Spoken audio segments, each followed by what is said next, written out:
Apocalipsis capítulo 10. Vi descender del cielo a otro ángel fuerte, envuelto en una nube, con el arco iris sobre su cabeza, y su rostro era como el sol, y sus pies como columnas de fuego. Tenía en su mano un librito abierto, y puso su pie derecho sobre el mar, y el izquierdo sobre la tierra, y clamó a gran voz, como ruge un león. Y cuando hubo clamado, 7 truenos emitieron sus voces. Cuando los 7 truenos hubieron emitido sus voces, yo iba a escribir, pero oí una voz del cielo que me decía: sella las cosas que los 7 truenos han dicho, y no las escribas. Y el ángel que vi en pie sobre el mar y sobre la tierra levantó su mano al cielo y juró por el que vive por los siglos de los siglos, que creó el cielo y las cosas que están en él, y la tierra y las cosas que están en ella, y el mar y las cosas que están en él, que el tiempo no sería más, sino que en los días de la voz del séptimo ángel, cuando él comience a tocar la trompeta, el misterio de Dios se consumará, como él lo anunció a sus siervos los profetas. La voz que oí del cielo habló otra vez conmigo y dijo: ve y toma el librito que está abierto en la mano del ángel que está en pie sobre el mar y sobre la tierra. Y fui al ángel diciéndole que me diese el librito, y él me dijo: toma y cómelo, y te amargará el vientre, pero en tu boca será dulce como la miel. Entonces tomé el librito de la mano del ángel y lo comí, y era dulce en mi boca como la miel, pero cuando lo hube comido amargó mi vientre. Él me dijo: es necesario que profetices otra vez sobre muchos pueblos, naciones, lenguas y reyes. Gracias, Señor. Empecemos por el versículo número 1. Vi descender del cielo a otro ángel fuerte. De manera paralela, también leemos en Apocalipsis 21. Vi a un ángel que descendía del cielo. Descender, que descendía. El verbo es katabaino, literalmente descender, bajar de algo alto a algo bajo. Y la forma verbal que tenemos en el 10:1 de Apocalipsis es descender. Vi descender. En el 21 de Apocalipsis, que descendía del cielo. Entonces, esta forma verbal, que descendía o descender, describe un proceso de descenso. Juan contempla al ángel en el acto de descender del cielo. ¿Cuál es el significado de esto? Que hay un cambio de escenario y ya no es el cielo de gloria, sino la tierra. Y los eventos que describe el ángel o Apocalipsis en el capítulo 10 hacia adelante son en la tierra, no en el cielo. Otro punto que quiero aclarar es el siguiente. La descripción de la apariencia del ángel, ¿cómo es? Absolutamente deslumbrante. Los que hemos tenido la experiencia de hablar con ángeles que se nos aparecieron, créame que cuando yo tuve esa experiencia, yo no le pude ver cara a cara, porque literalmente su rostro era como un sol. Lo que yo hice fue cerrar los ojos y mirar a un lado, porque era imposible verlo a la cara, por el resplandor de la gloria del Señor en ese ángel. Lo que hizo el Señor conmigo fue que mientras yo miraba a un lado con los ojos cerrados, me dio visión, y pude ver en visión el rostro, que en vivo y en directo no podía ver, mucha luz. Así es que la característica de la apariencia física del ángel es absolutamente fuera de nuestra naturaleza humana, es deslumbrante. Dice el versículo 1 de Apocalipsis 10, hay varias características que enseña la palabra. La primera dice: envuelto en una nube. El ángel rodeado por una nube. El estar rodeado por una nube en este contexto de Apocalipsis indica cuán digna era y es la misión de ese ángel. El ángel rodeado por una nube. ¿Eso qué significa? La dignidad de la misión del ángel. la aparición de seres celestiales rodeados de nubes es común en pasajes del Antiguo Testamento y del Nuevo Testamento. Y casi siempre, cuando se presentan, se manifiestan, y la señal es nube, no la nube que llena el firmamento, sino otro tipo de nube, esa nube tiene que ver básicamente con hechos a consumirse, con hechos escatológicos, con hechos futuros, con hechos que habrán de ocurrir en el momento en que el Padre y el Hijo lo han determinado. Por ejemplo, Daniel 7:13 dice: miraba yo en la visión de la noche, y he aquí con las nubes del cielo venía uno como un hijo de hombre, que vino hasta el anciano de días, y le hicieron acercarse delante de él. Otro ejemplo, Hechos 1:9. Y habiendo dicho estas cosas, viéndolo ellos, fue alzado y le recibió una nube que le ocultó de sus ojos. Otra cita, Apocalipsis 14:14 también dice: miré, y he aquí una nube blanca, y sobre la nube uno sentado semejante al Hijo del Hombre, que tenía en la cabeza una corona de oro y en la mano una hoz aguda. Está hablando de un hecho futuro, escatológico. Otro ejemplo bíblico, Primera de Tesalonicenses 4:17. Luego nosotros, los que vivimos, los que hayamos quedado, seremos arrebatados juntamente con ellos en las nubes para recibir al Señor en el aire, y así estaremos siempre con Él. Entonces, el estar cubierto con una nube, la palabra nube, el vocablo o el sustantivo nube es nephelei en griego bíblico. Nephelei. El estar cubierto, envuelto, rodeado por una nube, demuestra que la misión del ángel se relaciona con juicios de Dios sobre esta tierra y sobre el hombre de pecado en esta tierra. De las otras 20 veces que el término nephelei aparece en el Nuevo Testamento, 9 de esas veces tienen que ver con escenas de juicio de Dios sobre la tierra. Leamos un ejemplo. Mateo 24:30 dice: entonces aparecerá la señal del Hijo del Hombre en el cielo, y entonces lamentarán todas las tribus de la tierra, y verán al Hijo del Hombre viniendo sobre las nubes del cielo con poder y gran gloria. Entonces, puedo decir que el contexto de Apocalipsis 10:1 es anunciación de juicios de Dios sobre esta tierra. Hago un alto en el camino. ¿A qué corresponde el capítulo 10 de Apocalipsis? A algo que no ha ocurrido aún. Y la historia desde Génesis capítulo 3 versículo 15, desde el pacto adánico hasta nuestros días, es una historia a través de la cual, o historia que cubre generaciones de la humanidad. A través de ella el Señor ha implementado su plan de redención hacia la raza humana, en el intento divino, en la decisión divina de reconciliarse con el hombre. En estos tiempos vivimos la gracia del Señor Jesucristo. Antes, ¿qué fue? El pacto del Señor con el pueblo judío, llamado pacto sinaítico o ley. La ley es reemplazada, sustituida por la otra dispensación llamada de la gracia. El término gracia es el nombre que la Biblia utiliza para referirse a esta dispensación. ¿Qué es dispensación? Dispensación, algunos lo apuntan como un periodo de tiempo, una época, una era. Y bíblicamente hablando no es así. Ciertamente las dispensaciones que han abarcado, que han sido sobre la humanidad, se han dado en un tiempo. Sí, pero el término dispensación apunta más bien y sobre todo a una forma de Dios de disponer sus asuntos con el hombre. Por lo tanto, no entienda que la dispensación de la gracia es sinónimo de libertinaje.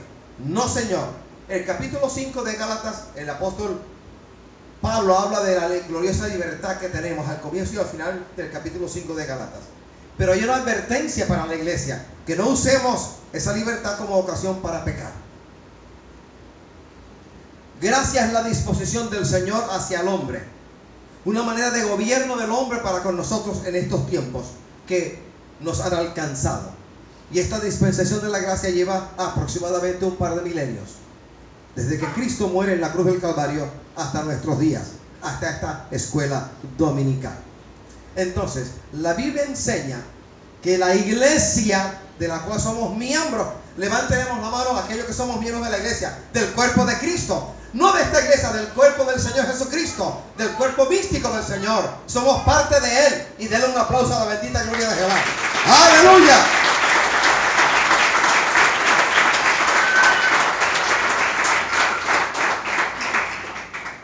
Nace la iglesia. Se ha proyectado casi un par de milenios. ¿Cuándo viene el Señor Jesucristo? Uno de los temas que la iglesia contemporánea evita. Y no podemos sino hablar de lo que el Señor dice que tenemos que hablar. La venida del Señor. Porque la venida del Señor implica obligatoriamente para la iglesia preparación, limpieza, santidad, dejar el mundo y buscar al Señor. Si el que anda con otros propósitos no quiere que le hablen de santidad y no quiere que le prediquen acerca de la venida del Señor.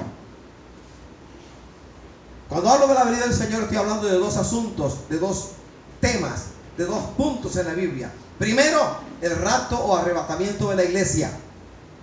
Primero de Tesalonicenses capítulo 4, versículo 13 en adelante. Y segundo, la segunda venida del Señor propiamente dicha, Apocalipsis 1:7. Entre estos dos eventos, el arrebatamiento de la iglesia o rapto de la iglesia y la segunda venida del Señor en físico, hay 7 años. Entre un evento y el otro hay 7 años. Lo que hemos leído y lo que vamos a seguir explicando tiene que ver con los hechos enmarcados dentro de la semana número 70 de la profecía de Daniel. Sobre todo los últimos 42 meses, o 3 años y medio, o tiempos y medio tiempo, como quiera denominarlo, o 1200 días. Sin embargo, Apocalipsis 10:1 a mí como creyente, a mí como miembro del cuerpo de Cristo, me llama la atención poderosamente acerca de mi devenir, de mi relación con el Señor y de qué estoy haciendo ahora. Y a la iglesia en general, un llamado de atención también. A nosotros como iglesia nos corresponde estar como buen siervo, como siervo vigilante, al pendiente de los asuntos del Señor, de tal manera que cuando suene la trompeta nosotros podamos ser alzados. Como dice la palabra en 1 de Tesalonicenses capítulo 4, 13 en adelante, los muertos en Cristo se levantarán primero, y luego los que hayamos quedado, los que estemos en vida, los que hayamos quedado, seremos levantados en las nubes. El encuentro será en las nubes. En esta primera fase, el rapto de la iglesia, Jesucristo, enseña la Escritura, no toca la tierra. El encuentro es en las nubes. Quienes bajan a recoger la mies que está madura son los santos ángeles del Señor. En un abrir y cerrar de ojos, los muertos en Cristo, el Calancal, el Universal y cualquier otro tipo de cementerio, las tumbas de los justos que murieron en justicia, que no vieron corrupción a la hora de la muerte, se abrirán y se levantarán primero, y nosotros, los que hayamos quedado, seremos también arrebatados. Así que quiero decir, la iglesia de Jesucristo tiene a portas un movimiento, un acontecimiento, el rapto de la iglesia. Los juicios, después del rapto de la iglesia, los juicios, sobre todo entre las trompetas y los sellos, la segunda parte de la semana 70 de Daniel, esos juicios, la iglesia no los va a vivir. La iglesia será libre de estos juicios escatológicos por resurrección, por transformación y por traslado. Eso significa en buen castellano: los muertos, los que murieron, resucitarán. Y los que estén vivos en ese momento serán levantados. Pero todos serán transformados. Dice Pablo en el capítulo número 15, Primera de Corintios, al final dice: os digo un misterio, no todos moriremos, pero todos seremos transformados. Entonces, aunque el contenido de Apocalipsis 10 tiene que ver con hechos escatológicos que la iglesia ya no va a vivir, nos sirve de marco de referencia para predicar y enseñar y dar una palabra que el Señor a mí me ha dado para la iglesia hoy, y tiene que ver con el tiempo, del cual uno cree que es infinito para nosotros, y no es así. Hay deslices, hay descuidos en nuestra relación con el Señor, y creemos que cualquier domingo podemos hacer lo que nos venga en gana, porque el Señor no se va a dar cuenta. Y hay un tremendo peligro en eso. Hay peligro, porque en una escapadita, en un desliz, la vida se nos puede ir. No tanto la vida física, sino el alma se puede perder en un abrir y cerrar de ojos por estar haciendo lo malo. Hoy vamos a llamar la atención sobre lo que tú y yo, hay tiempo, no, hay tiempo. Hermano, vamos a la iglesia, no, otro día, hermano, otro día. Como dice Santiago, del día de mañana nadie se puede gloriar. Nadie se puede gloriar del día de mañana. ¿Qué conozco yo del día de mañana? Que es lunes, que es 8 y que tengo que volver al trabajo. Aparte de eso, no sé nada más. No puedo enseñorearme del día de mañana, porque no soy Dios, no lo soy. Alabados al Señor. Pues bien, entonces, iglesia, historia de la iglesia, rapto, la iglesia parte a la presencia del Señor a celebrar bodas del Cordero. ¿Y qué queda aquí en esta tierra? Queda la humanidad en gran mayoría de espaldas al Señor, de espaldas a los movimientos del Señor, sin esperanza. Y quién sabe qué cantidad de historias aparecerán después que la iglesia sea arrebatada. Historias que tendrán que ver con ufología. Aparecieron ovnis y se los llevaron y los castigaron. E historias que tendrán que ver quién sabe con qué otra leyenda o fábula griega o china, con tal de ocultar que la iglesia se marchó. Pues bien, volvamos entonces al capítulo 10, versículo 1 de Apocalipsis. Otra característica del ángel es con el arco iris sobre su cabeza. El arco iris nos recuerda el pacto del Señor con Noé. Eso lo va a leer en su casa en el capítulo 9 de Génesis, del versículo 8 hasta el 17, en su casa. Dios manifestó su gracia y prometió no volver a destruir la tierra con inundación o con diluvio. El arco iris es, pues, una señal de la fidelidad de su promesa para su pueblo fiel. El ángel fuerte de Apocalipsis 10:1 definitivamente desciende a la tierra para cumplir una misión encargada por el Todopoderoso. ¿Cuál misión? De juicio. Tercera característica: y su rostro era como el sol. Daniel 10:6 dice: su cuerpo era como de berilo y su rostro parecía un relámpago y sus ojos como antorchas de fuego. ¡Qué apariencia! Lucas 2:9: y he aquí, se les presentó un ángel del Señor, y la gloria del Señor los rodeó de resplandor, y tuvieron gran temor. Apocalipsis 18:1 dice: después de esto vi a otro ángel descender del cielo con gran poder, y la tierra fue alumbrada con su gloria.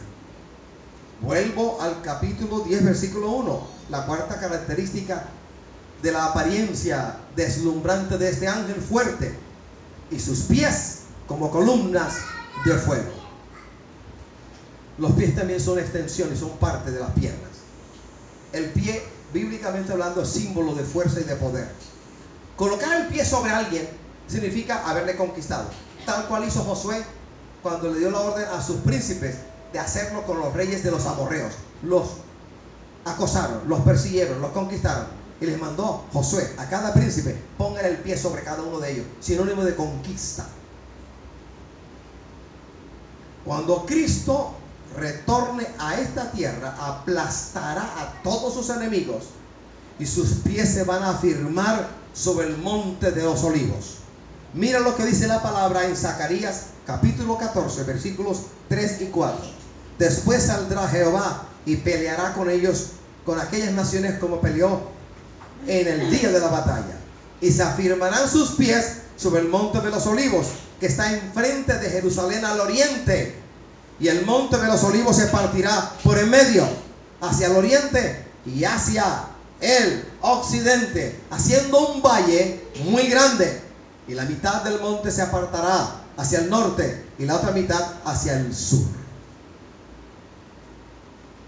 ¿Qué características tiene este ángel fuerte? Vamos a los versículos 2 y 3. Tenga la Biblia abierta en Apocalipsis 10. Vamos puntualmente sobre versículos 2 y 3. Allá habla de un librito. Dice literalmente librito. El vocablo librito es biblaridion.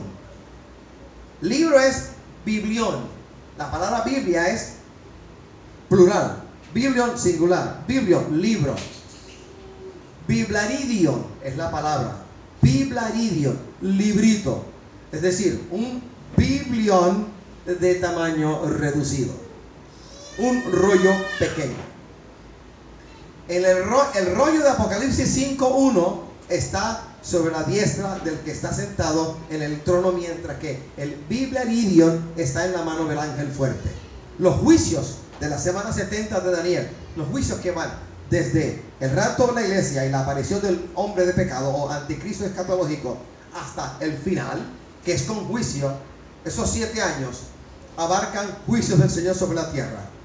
Primer set de juicio, los sellos, 7 sellos. El séptimo sello abre el siguiente set de juicio, las trompetas.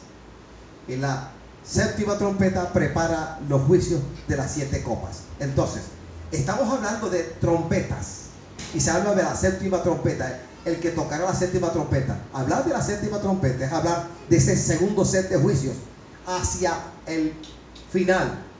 Estamos hablando entonces de los últimos 3 años y medio de la semana 70. Estamos hablando al final. Estamos hablando de los 1200 días últimos de la semana 70 de Daniel. Estamos hablando de lo que en Biblia se conoce la frase típicamente hebrea: un tiempo, tiempos y medio tiempo, 3 años y medio, 42 meses. Allí es el tiempo traído a nuestra vida a través de la revelación escrita. Alabados al Señor. Entonces, el único que se halló digno de abrir los sellos, quitarle el sello a los rollos, fue Jesucristo el Señor. Entonces, repito, el rollo de Apocalipsis 5:1 está sobre la diestra del que está sentado en el trono, mientras que el biblaridion está en la mano del ángel fuerte que descendió. El rollo de Apocalipsis 5:1 está escrito por dentro y por fuera y está sellado con 7 sellos. Pero el rollo de Apocalipsis 10:2 está abierto. El librito, el biblaridion, está abierto. El rollo de Apocalipsis 5:1 es denominado biblion en griego bíblico, mientras que el de Apocalipsis 10:2 es biblaridion. Ahora hablemos de el librito, biblaridion. Primera característica: este biblaridion o librito que tiene el ángel en la mano, un librito en la mano, contiene definitivamente algo de la porción del rollo de Apocalipsis 5:1. Es una especie de extensión. 2. Cualquiera que sea el contenido del librito en la mano del ángel, se extiende hasta la consumación del misterio de Dios, al fin del año 7 de esa semana de años. Y tercero, el librito biblaridion también contiene una reiteración, un énfasis a Juan, el apóstol Juan, de su comisión profética de predicar y anunciar y promulgar. Y es un recordatorio para la iglesia, que se nos olvidaron ciertos mensajes, que ya no hablamos de la palabra, que queremos hablar de aventuras de fe, como alguno de una muy mala manera dijo: aventuras de fe. Aventuras de fe. El pequeño rollo o rollo pequeño está abierto. Eso significa, los consejos de Dios los reveló y están escritos en ese librito en la mano del ángel que le ordenó a Juan coger. Oyó una voz que se le ordenó: toma de la mano del ángel el libro y cómelo, cómelo. El contenido, dice la palabra, tiene que ver con los juicios. El contenido del Biblia Didion o librito tiene que ver con los juicios de Dios. Y por lo tanto es amargo, amargo en el vientre de Juan. Pero por la palabra de Dios es dulce en su paladar. Voy a leer el Salmo 19, versículos 7 y 10. Presta atención, por favor. Salmo 19, versículos 7 y 10. Dice: la ley de Jehová es perfecta, que convierte el alma. El testimonio de Jehová es fiel, que hace sabio al sencillo. Los mandamientos de Jehová son rectos, que alegran el corazón. El precepto de Jehová es puro, que alumbra los ojos. El temor de Jehová es limpio, que permanece para siempre. Los juicios de Jehová son verdad, todos justos. Ahora presta atención. Deseables son más que el oro, y más que mucho oro afinado, y dulces más que la miel y que la que destila del panal. Gracias, Señor, por la palabra que es amarga al vientre y dulce a la boca. Porque cuando el Señor se revela, te abre los sentidos espirituales y tienes acceso al mundo espiritual del bien. Oyes la voz de Dios.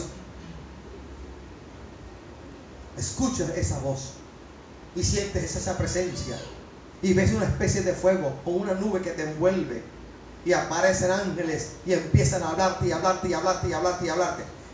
Qué hermosura cuando esa palabra es colocada en nuestros labios. Es dulce porque viene de Jehová. Pero cuando uno mira el contenido de la palabra que el Señor le da a uno se da cuenta que es amarga al vientre, porque no es agradable hablar de juicio. No es agradable hablar de cosas que vienen sobre la tierra y sobre parte de la iglesia. De allí que muchos predicadores hablan solamente de amor.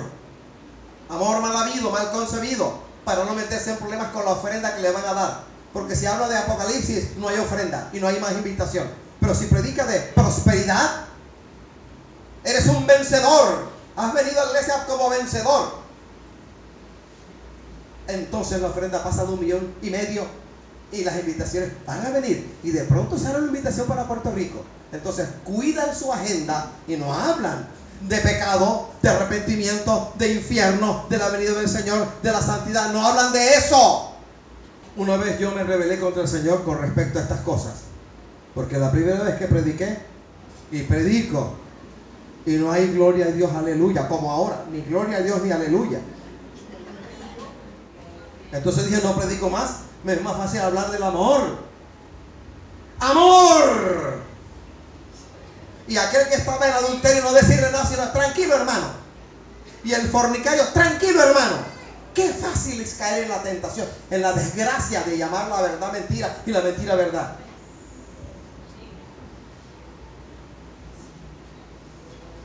Por eso la palabra que el Señor le revela a uno es dulce porque viene de Dios. Es una bendición inefable. Pero cuando uno se detiene y ve el contenido y piensa en la iglesia a la cual uno le va a dar la palabra, ay, Señor mío, me has metido en un lío. No me metas en este lío. Dame mensajes light, dietéticos. El lío es que, ¿qué se hace? ¿La voluntad nuestra o lo del Señor? ¿Cuál? Usted tiene boca, hable. ¿Cuál voluntad? ¿La tuya o la del Señor? Si es así, aplaudo al Señor.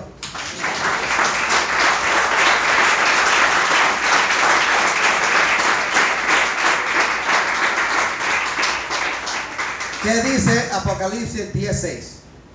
¿Qué dice? Juró por el que vive por los siglos de los siglos, que creó el cielo y las cosas que están en él, y la tierra y las cosas que están en ella, y el mar y las cosas que están en él, que el tiempo no sería más. Alabado sea el Señor. El séptimo ángel había de tocar la trompeta, la séptima trompeta, que iba a ser el inicio del último set de juicios, las copas del Señor.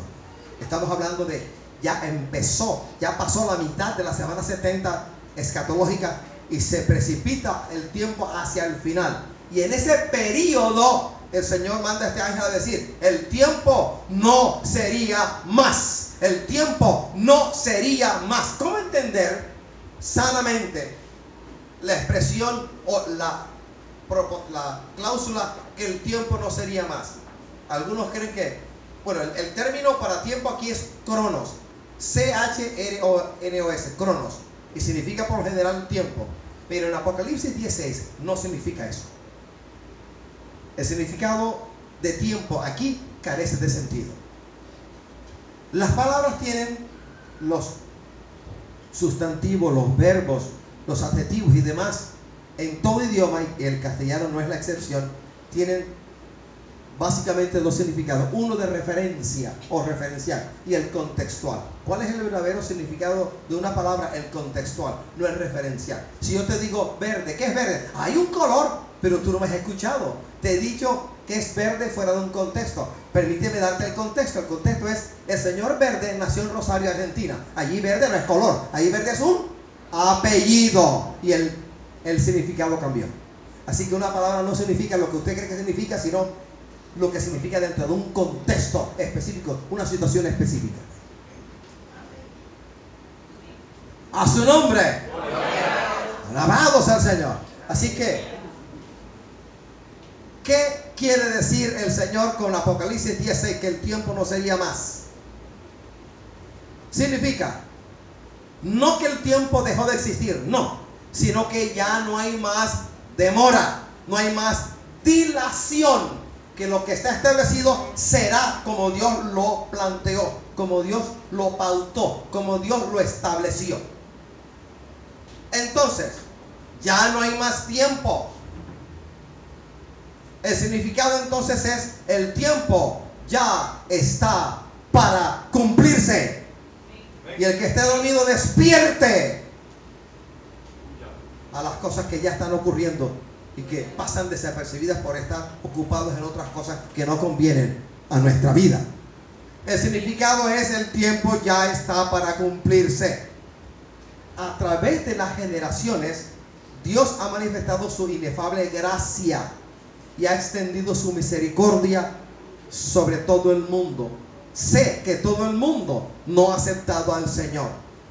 El hombre tiene algo que el Señor le dio, y es natural en cada uno de nosotros los seres humanos: el libre albedrío, la capacidad de tomar decisiones, el escoger lo bueno delante de lo malo o lo malo delante de lo bueno. Eso está en ti, eso está en mí, y el Señor cuenta con eso. El Señor no toma, Él no le da un puntapié, Él no toma por asalto el bastión de nuestro corazón o nuestra mente. Él toca a la puerta. Apocalipsis 3:20, que dice: he aquí yo estoy a la puerta y llamo.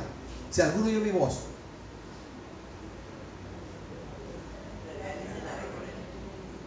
esa puerta no es de metal, esa puerta no es de aluminio y de, ¿cómo es el otro material? Y PVC. No. Está hablando de tu corazón. Está hablando de lo que nosotros llamamos corazón. Toma la decisión. O le sirves o no le sirves. O buscas o no buscas. Te esfuerzas o no te esfuerzas.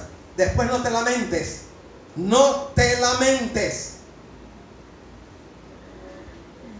El único requisito que Dios ha puesto es que el hombre sinceramente reciba por la fe la dádiva divina, la salvación a través de Cristo Jesús. Muchos se han acogido, muchos nos hemos acogido a esta gracia salvadora y hemos pasado de maldición a bendición y de muerte a vida. Aun cuando digan que estar en la iglesia significa que nos va mal, es una mentira de Satanás e ignorancia tuya, porque mal estabas en el mundo, olías a infierno, te ibas a perder, estabas en negrura, iba a haber atentado contra tu vida, accidente, y el Señor te rescató del lodo cenagoso. Ibas como un cántaro, rodando, que no se reventó, por la gracia divina. Ese cántaro que el Señor no permitió que se rompiera, ese eres tú y soy yo. Ahora este cántaro no está vacío, está lleno del agua que fue más dulce que la del pozo de Jacob. La gloria de Dios en nuestra vida. Alabado sea el Señor.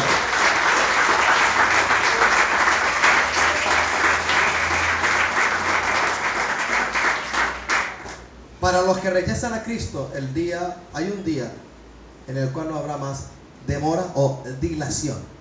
Hay muchos jóvenes que dicen que tienen todo el tiempo para disfrutar. Tú no lo sabes. Eres joven, disfruta la vida. Tú no lo sabes.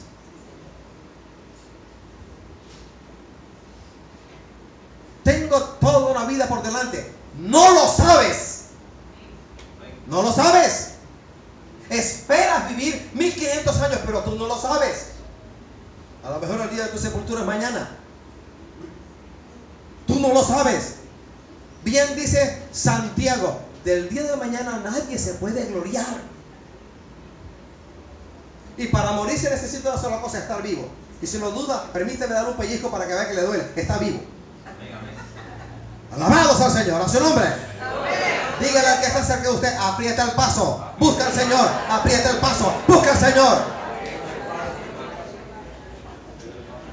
Apocalipsis 10:7 dice, como Él lo anunció a sus siervos los profetas, como Él lo anunció a sus siervos los profetas del Antiguo Testamento, los profetas del Nuevo Testamento, siervos del Señor, siervos del Señor, doulos, siervos del Señor. Doulos significa siervo.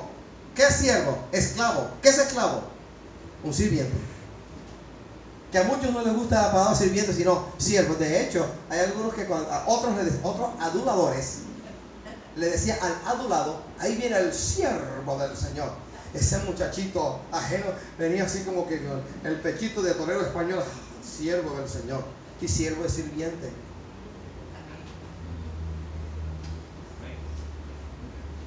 Y el servicio del Señor es obediencia por encima de todo.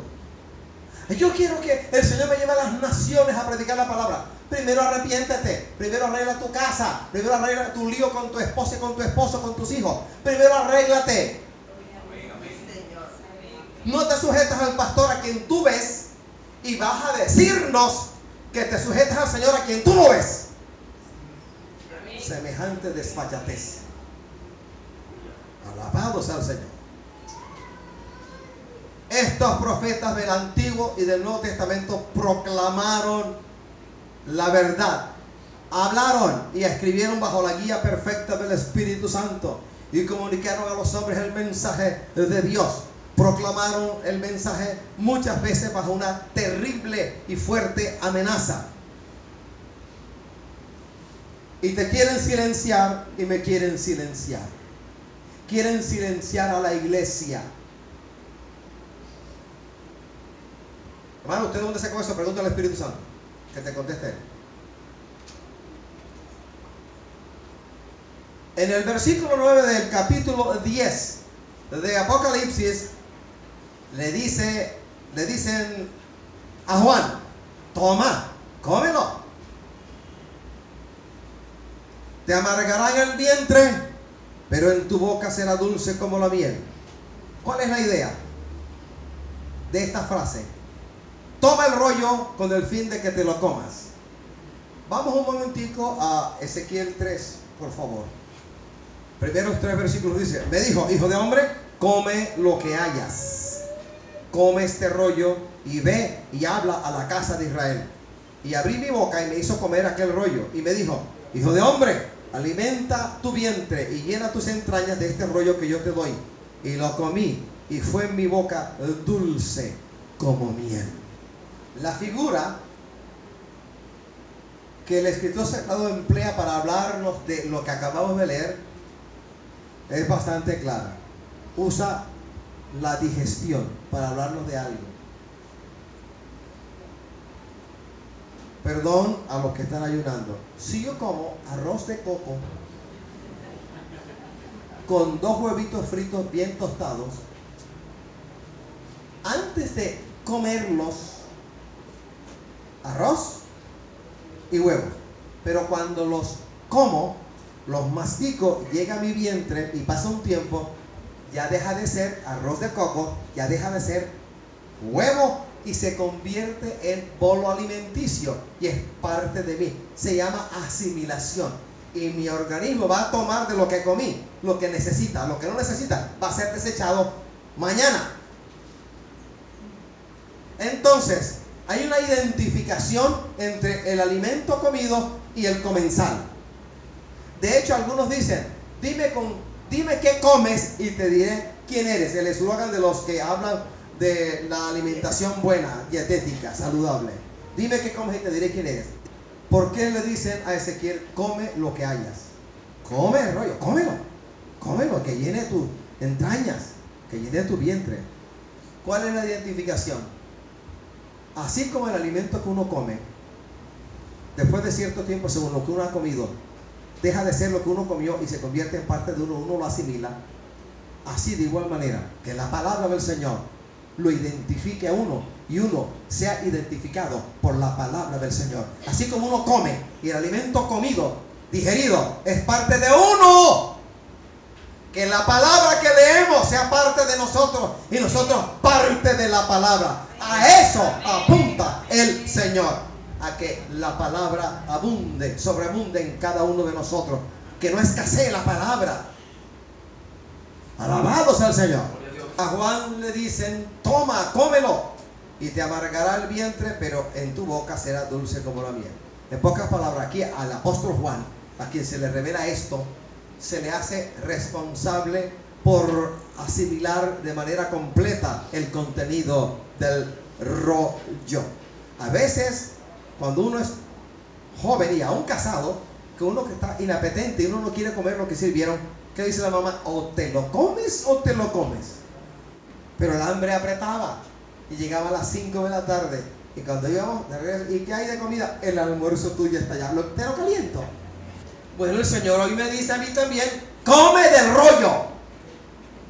Lee la palabra, asimílala y te den cuenta qué responsabilidades tenemos nosotros como cristianos ante la palabra. Como fiel predicador y testigo de Dios, el apóstol Juan tiene la responsabilidad de hacer que la palabra de Dios afecte primero a su persona antes de comunicarla a otros. En el caso de Ezequiel 3, los primeros 3 versículos, ¿a quién afectó primero el rollo? A él. ¿Cómo puedo yo dar lo que no tengo? Uno da amor cuando uno tiene amor. Para querer a mi esposa debo quererme a mí mismo. Dice la palabra que el que no se ama a sí mismo, ¿a quién ama? A nadie. Para que yo dé amor debo estar lleno de amor. Para que dé algo de gracia debo estar lleno de eso, algo de gracia. Uno no puede dar lo que uno no tiene. Entonces, para predicar la palabra primero tiene que afectarnos a nosotros. Para mandar la palabra, para promulgar el mensaje del Señor, esa palabra es primero para uno, para el predicador. Primero para uno, que los transforme a uno. Y luego uno lanza la palabra y que Dios haga con ella lo que quiera. A su nombre. Alabado sea el Señor. Entonces, amarga y dulce. El rollo tiene ese doble efecto. El sabor amargo significa que el mensaje a los moradores de la tierra anuncia juicio inminente sobre ellos por su rebeldía y desobediencia. A mí, como parte de la iglesia, me recuerda la comisión que el Señor nos ha dado a nosotros: ir por el mundo y predicar el evangelio a toda criatura. El que creyese y fuese salvo y fuese bautizado será salvo, mas el que no creyere será condenado. Así como a Juan se le combina, se le ordena, se le pide comer del rollo, porque comunicar el mensaje, y al ángel que anuncie el juicio, a la iglesia se le encomienda, se le encomendó. En la única instancia, el único organismo que tiene la autoridad de parte del Señor Jesucristo de predicar la palabra es la iglesia. La iglesia. Yo leo el capítulo número 4 de Efesios, del versículo 7 en adelante, y entiendo que el Señor no comisionó a los ángeles para predicar la palabra, comisionó al hombre para que predicara la palabra. Y la iglesia está fallando en predicar el mensaje tal cual el Señor se lo dio. Estamos predicando basura, basofia, aventuras de fe, en lugar de estar predicando el mensaje tal cual el Señor nos lo dio. Alabados al Señor. A su nombre. A su nombre. No predicaremos acerca de la falsa prosperidad. La prosperidad tuya es Jesucristo en tu vida. Y si el Señor quiere que pases hambre para que aprendas, pasarás hambre. Amén, amén. Y si el Señor quiere que tu cuerpo sea lleno de llagas como el cuerpo de Job, así será. Porque Dios quiere algo contigo. Él manda, no tú. Amén. Hermano, usted es extremista, pero no por el Junior ni por la selección Colombia, sino por Jesucristo el Señor. Aleluya. Ay, hermano, pero no hay que ser extremista. No, que va. Que sí. A la iglesia de la Odisea, en el capítulo 3 de Apocalipsis, el Señor que le dice: por cuanto no eres ni fría ni caliente, sino tibia, te vomitaré de mi boca. Y el estar entre dos aguas, un día cristiano, otro día semicristiano, y el tercer día bandido por completo, eso no agrada al Señor. No lo agrada. Se de una sola pieza. Arrepiéntete. Busca al Señor. No seas light, no seas ligerito. Comer el rollo tiene otro efecto. La dulzura que el profeta experimenta en la boca sugiere una tremenda satisfacción íntima de confirmar la veracidad, la verdad de parte del mensaje que Dios le da. Y que la palabra que ha prometido el Señor la va a cumplir. La amargura es el pesar del profeta de tener que anunciar algo nada agradable. Hay quienes dicen: Wilfrido se ha metido en un lío por predicar esa palabra. Mi pastor una vez me dijo: Willy, yo sé cuáles son tus problemas. Tus problemas son la sana doctrina que predicas y cómo lo predicas. Yo dije: bueno, Señor, si es así, yo me meto en un lío por predicar tu palabra y tú me guardas y me libras de bala perdida, de hechicería, de brujería, de magia negra, de magia blanca, de pastoras brujas, de ministros brujos, etcétera, etcétera, que sí los hay. Va a llegar un momento en el cual el Señor me va a dar el permiso de denunciar con nombre propio a esos y a esas. Todo lo que he dicho, si no abre boca, esa fue la introducción. Ahora sí vamos a entrar en el mensaje, que es cortico. Vamos a Apocalipsis 12:11. 12:11, téngalo ahí.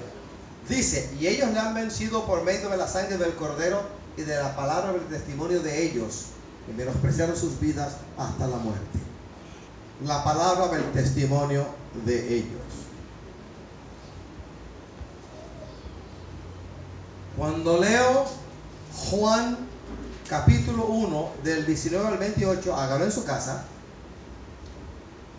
leemos lo mismo: ser testigo. La palabra, Juan capítulo 1 del versículo 19 hasta el 28. Pero ahora no lo vamos a leer. La palabra, hay un término griego que es martus o marturs, ambas cosas. En español tenemos la palabra mártir. Marturia, testimonio. ¿Qué es un martus? ¿Qué es un martur? Uno que puede certificar aquello que ha visto, aquello que ha oído o aquello que conoce. Hablar de lo que uno no conoce es ser un falso testigo. Hablar de cosas que uno no conoce, que uno no ha experimentado, que están fuera del conocimiento de uno, es hablar mentira. Es hablar mentira. Entonces, te voy a hablar de la iglesia. Y cuando digo iglesia, hay algunos que escurren el bulto. Ese es el pastor y la pastora. Y somos todos. ¿Quiénes son miembros del cuerpo de Cristo? Amén. ¿A quién le gusta que el Señor lo bendiga económicamente? Amén. ¿A quién le gusta que estando enfermo el Señor lo sane? Amén. ¿A quién le gusta que el Señor golpee la mejilla de los enemigos? Amén. ¿A quién le gusta comer bien? Amén. Y acostarse sin el temor de los enemigos? Amén. ¿A quién le gusta que el Señor esté peleando y peleando y peleando y mientras tú duermes? ¿A quién le gusta? A todos. Amén. Pero el Señor, que es tu proveedor, tu sanador, el que pelea tus batallas, el que sana tus llagas, es Señor tuyo o no es señor tuyo? Si es señor, es el dueño y tú el esclavo, tú el doulos. En ausencia de Jesucristo el Señor está presente en la iglesia solo a través del Espíritu Santo. Él dijo, 16:8 de Juan. ¿Se lo sabe? Y cuando Él venga, convencerá al mundo de pecado, de justicia y de juicio. De pecado por cuanto no creéis en mí. De juicio por cuanto el príncipe de este mundo ha sido ya juzgado. Y de justicia porque vuelvo al Padre y no me veréis más. ¿Dónde está Jesucristo ahora? Sentado a la diestra del poder de Dios. Él vive en nosotros, vive en la iglesia a través del Espíritu Santo. Pero Él está sentado a la diestra del poder de Dios. En el rapto de la iglesia vendrá a la tierra, no la tocará. En las nubes nos encontraremos con Él. Al cabo de los 7 años de tribulación, tocará el monte del olivar o del olivete, que no soportará la gloria. Y se partirá y preparará un valle para una guerra, Armagedón. Y durante el milenio Él estará aquí reinando con las naciones, las etnias, los pueblos del mundo con vara de hierro. Desde el templo que ya estará construido en Jerusalén. Y nosotros, los que hayamos participado de su bendita gloria, en un cuerpo glorificado, soma neumáticos, un cuerpo espiritual preparado para el milenio, estaremos en los asuntos del Señor. O como policía, o como soldado, no sé, pero estaremos trabajando en el Señor. Porque durante el milenio, 1/3 de la población del mundo habrá sobrevivido los juicios del Señor en la semana 70 de Daniel. Así que al rapto entran los santos de todas las edades que estarán reinando con Cristo en un cuerpo glorificado perfecto. Y habrá 1/3 de la gente común y corriente que se casarán, se darán en casamiento. La vida va a ser prolongada como en los tiempos de Matusalén, porque el Satanás estará encadenado durante 1000 años. Alabados al Señor. El Señor está ausente, está presente en medio de nosotros a través del Espíritu Santo, que toma de lo de Él y del Padre y lo trae a nuestra vida. En ausencia de Jesucristo el Señor, es la iglesia el instrumento para el testimonio de Jesucristo. El Cristo rechazado por los judíos, el Cristo rechazado por el mundo y el Cristo rechazado en muchas iglesias.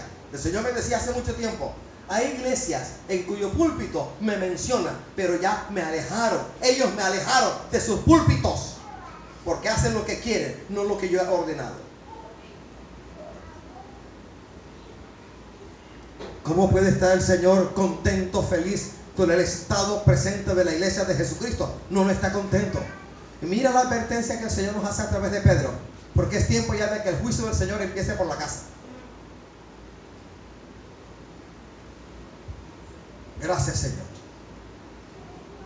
El testimonio de la iglesia en la ausencia del Señor se debe caracterizar o se caracteriza por varias cosas. Primero, separación del mundo. En el mundo estamos, pero del mundo no somos. Capítulo 17 del Evangelio según San Juan. La oración de Cristo, ¿cuál fue? No fue, Señor, te pido que nos saques del mundo. No, te pido que nos guardes del mal. Del mal. Pablo habla y dice que las armas de nuestra milicia no son carnales sino espirituales y poderosas en Dios para derribar fortalezas. Estoy en el mundo, en este mundo físico. Lo que el Señor pide que yo no haga sea, ¿qué es lo que el Señor quiere que yo no haga? Que tenga contacto espiritual con el mundo, lo que significa irme al mundo, contaminarme con el mundo. El contacto físico es inevitable y necesario. De otra manera, a mí no me habrían saludado. De otra manera, no me habrían puesto la mano encima. De otra manera, no habrían orado por mí. Hay que saludar, hay que dar la mano. Cuando usted le da la mano a un loquito de la calle, lo único que puede oler eso es a orín. Pero no te vas a contaminar. Te lavas las manos y punto. No te vas a contaminar. Me voy a contaminar. No, no te contaminas. Primera de Juan 4:4 dice: hijitos, vosotros sois de Dios y los habéis vencido, porque mayor es el que está en vosotros que el que está en el mundo. Así que dé la mano a la prostituta. Hijita, Dios te bendiga. Y si le puede dar la mano, dale la mano. Cuando le da la mano, dice: Señor, tócala, libértala. Y al hombre fuerte en esta, dígalo aquí: te ato, te ligo y te reprendo, hombre fuerte. Salude, no se aíse. Úntese de oveja, úntese de pueblo. Sea sencillo. Y por mucha plata que tenga, no cambie su modo de caminar, ni de hablar, ni de pensar. Y no haga acepción de personas. Ahí el hermano Bruduburdujuro, ya él no anda con nosotros. Él es estrato 18. Ya no come hueva de Boca Chica, sino caviar, esturión blanco del Atlántico Norte. Alabado sea el Señor. Separación del mundo. Número 2, dedicación a los intereses del Señor Jesucristo en la tierra. A donde el Señor apunta, la iglesia debe apuntar. A donde va el Cristo de la gloria, allí tenemos que ir nosotros como iglesia. Tercero, fidelidad a la verdad. La verdad. Capítulo 8 de Juan. Y conoceréis la verdad, y la verdad os hará libre. Y dice: así que si el Hijo os libertare, seréis verdaderamente libres. Fidelidad al que nos hizo. La libertad no es un concepto, no es una idea. No, es un Señor que se llama Jesucristo. Cuarto, conducta moral intachable. Intachable.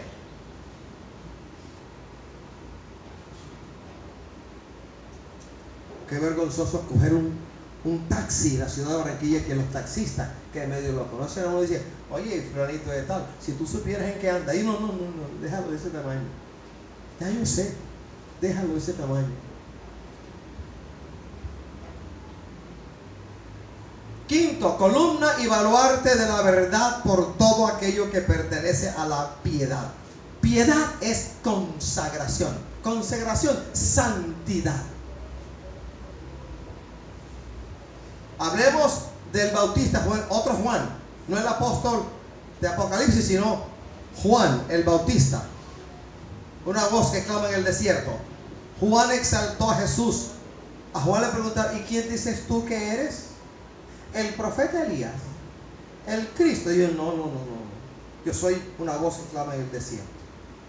Y no soy digno de desatar el calzado de quien viene detrás de mí. Él os bautizará con Espíritu Santo y fuego. Él no usurpó el lugar de Cristo. No fue ladrón. No usurpó el lugar de Cristo. Supo ocupar su lugar.